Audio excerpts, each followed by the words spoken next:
सारणियाँ हमारे जीवन को आसान बनाती हैं। उन्हें समझना आसान है। जो आंकड़े सारणी में रिकॉर्ड होते हैं उनका आसानी से विश्लेषण कर सकते हैं। किसी भी समय स्तंभ और पंक्तियाँ जोड़ी जा सकती हैं और सारणी बनाने के बहुत से और भी फायदे होते हैं। आज इस सत्र में हम किसी दिए गए द्विआधारी संक्रिया के लिए संक्रिया सारणी और इसे कैसे बनाएं इस बारे में जानेंगे। लेकिन इससे पहले आइए द्विआधारी संक्रिया और समुच्चय पर द्विआधारी संक्रिया के नियमों को समझने से शुरू करते हैं। आपके अभी तक सीखे गए गणित पाठों में से एक है गणना करना। एक बार जब आपने बुनियादी गिनती सीख ली तो आपने उन संख्याओं को जोड़ना और घटाना सीख लिया। बाद में अन्य संक्रियाएं हुई हैं।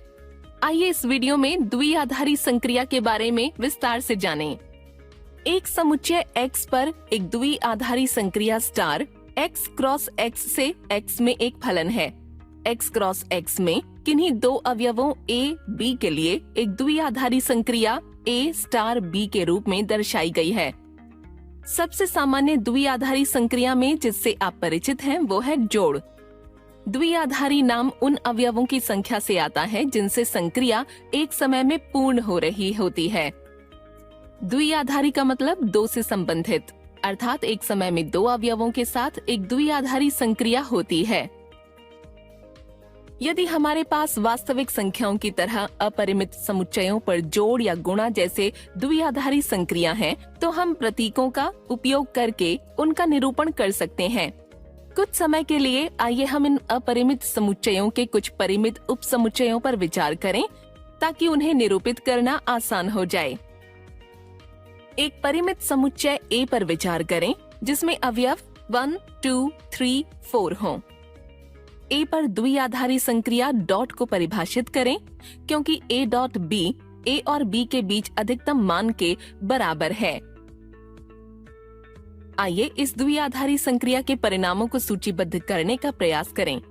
सबसे सरल तरीकों में से एक सारणी का उपयोग करना है। आइए हम शीर्ष पंक्ति और शीर्ष स्तंभ को A के अवयवों के साथ सूचीबद्ध करना शुरू करें। सारणी के बाकी हिस्से को द्विआधारी संक्रिया के परिणामों से भरा जा सकता है। द्विआधारी संक्रिया की परिभाषा के अनुसार पहली पंक्ति और पहले स्तंभ में संख्या अर्थात 1.1 का परिणाम 1 और 1 के बीच का अधिकतम मान अर्थात 1 है। अगला पहली पंक्ति और दूसरे स्तंभ में संख्या अर्थात 1.2 का परिणाम 1 और 2 के बीच का अधिकतम मान अर्थात 2 है। इसी नियम का पालन करते हुए पंक्ति की अगली दो प्रविष्टियां क्रमशः 3 और 4 हैं। जब अगली पंक्ति की बात आती है तो दूसरी पंक्ति और पहले स्तंभ में संख्या अर्थात 2.1 का परिणाम 2 और 1 के बीच का अधिकतम मान अर्थात 2 होता है। अगला दूसरी पंक्ति और दूसरे स्तंभ में संख्या जो 2.2 का परिणाम है 2 और 2 के बीच का अधिकतम मान अर्थात 2 है। उसी नियम का पालन करते हुए पंक्ति की अगली दो प्रविष्टियां क्रमशः 3 और 4 हैं। इसी प्रकार सारणी की अगली दो पंक्तियों को भी तीसरी पंक्ति में 3, 3, 3, 4 और अंतिम पंक्ति की सभी प्रविष्टियों को 4 के रूप में भरा जा सकता है। सीमित संख्या में अवयवों वाले एक परिमित समुच्चय पर एक द्विआधारी संक्रिया का निरूपण करने के लिए उपयोग की जाने वाली ऐसी सारणी को द्विआधारी संक्रिया के लिए एक संक्रिया सारणी कहते हैं। क्या किसी सारणी के माध्यम से किसी संक्रिया को निरूपित करना संभव है? आइए देखें। क्या होगा यदि संक्रिया घटाव है? आइए फिर से सारणी को देखें।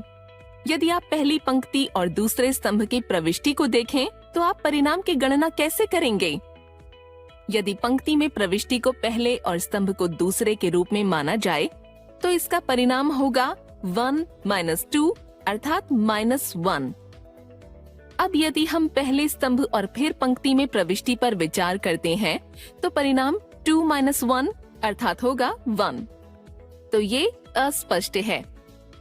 ऐसी स्थिति में संक्रिया सारणी से संक्रिया का निरूपण करना संभव नहीं है। अर्थात इस पद्धति की एक बड़ी कमी ये है कि इसका उपयोग तभी कर सकते हैं जब वह क्रम जिसमें संख्या पर संक्रिया होती है मायने नहीं रखती है। क्या किसी द्विआधारी संक्रिया में जिस क्रम में संक्रिया की जाती है वो मायने रखता है? आइए आगे बढ़ें और द्विआधारी संक्रिया के नियमों के बारे में और जानें। समुच्चय X पर एक द्विआधारी संक्रिया स्टार को क्रम विनिमय कहा जाता है यदि X में प्रत्येक अवयव A, B के लिए A star B, B star A के बराबर है। उदाहरणतः द्विआधारी संक्रिया को A स्टार B के रूप में परिभाषित किया गया है जो वास्तविक संख्याओं के समुच्चय में A plus B plus AB के बराबर है। फलन की परिभाषा के अनुसार B star A B plus BA के बराबर है जो कि A plus B plus AB के समान है। अर्थात वास्तविक संख्याओं के समुच्चय R में प्रत्येक अवयव A B के लिए A star B star A के बराबर है। इसलिए द्विआधारी संक्रिया A star B is equal to A plus B plus AB को R में क्रम विनिमय कहा जाता है। क्या सभी द्विआधारी संक्रियाएं क्रम विनिमय हैं? नहीं, R में घटाव के लिए द्विआधारी संक्रिया क्रम विनिमय नहीं है।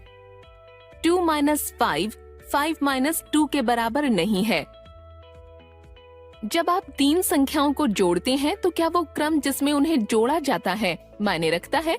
अर्थात यदि आप 2 और 3 को जोड़ें और फिर 4 को जोड़ें तो क्या आपको 3 और 4 को जोड़ने के बाद फिर 2 जोड़ने पर वही उत्तर मिलता है? हाँ, ऐसा होता है। ये आपके लिए बहुत सरल हो सकता है।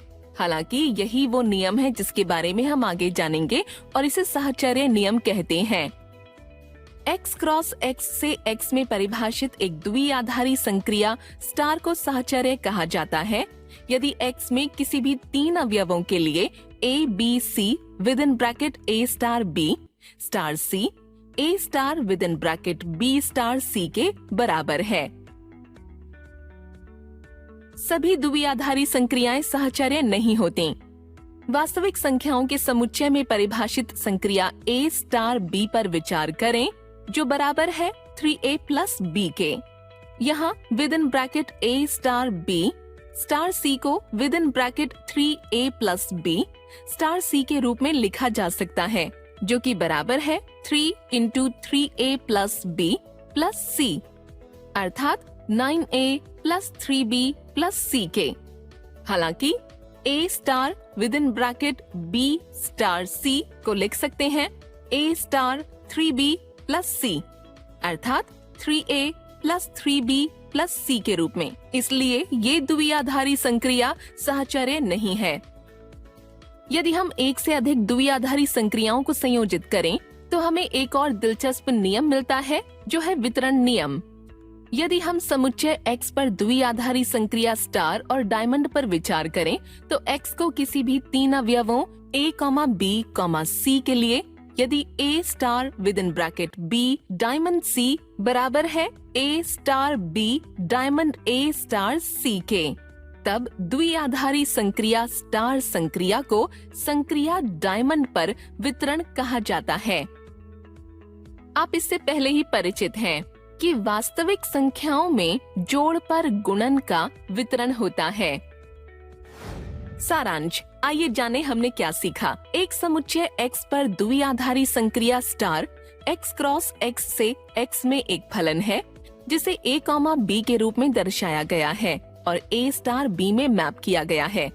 जब द्विआधारी संक्रिया को सीमित संख्या में अवयवों वाले परिमित समुच्चय A पर परिभाषित करते हैं तो द्विआधारी संक्रिया को संक्रिया सारणी का उपयोग करके दर्शाते हैं।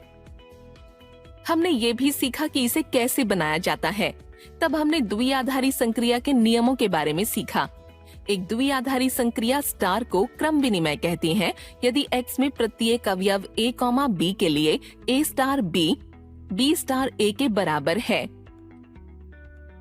एक द्विआधारी संक्रिया स्टार को साहचर्य कहा जाता है यदि X में किन्हीं तीन अवयवों A, B, C के लिए within bracket A star B star C A star within bracket B star C के बराबर है।